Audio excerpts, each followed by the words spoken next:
Hi guys, Judy Fine here from Online with Judy Fine. Welcome back if you've been here before. Welcome if you've never been here.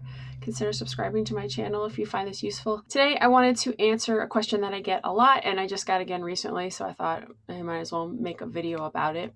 The question is, how do I know what my vocal range is? So I'm going to give you my response to this, obviously, and hopefully make it so you maybe don't worry about that question. We'll see. Stick around and check it out.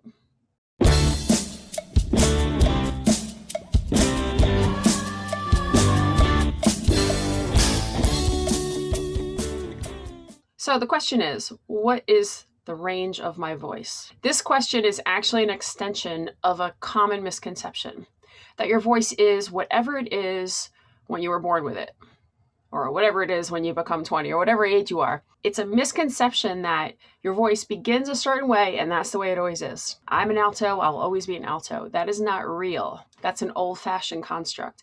It applies if you're singing in a community choir or a church choir and you're choosing whether you want the alto or soprano part. That might be a choice between what you're more comfortable with, where you have developed your voice up until that moment. But you are not a thing that is called alto or a thing that's called soprano. Now, you may not be comfortable in your higher range. That's fine. Lots of people aren't. But that's not because you can't do it. That's because you haven't worked it. I have young students who can barely sing out of their speaking range when they start lessons and eventually are comfortably singing high A's.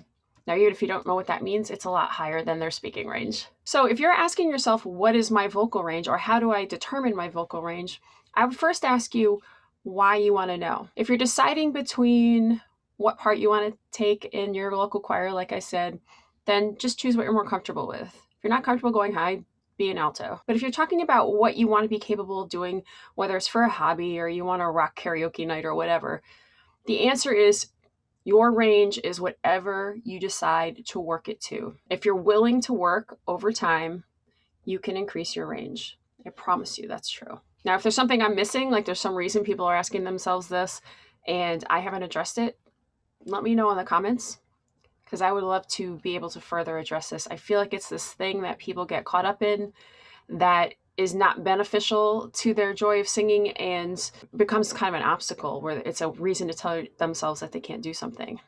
You can. I hope that makes sense. Let me know what you think. See you next time.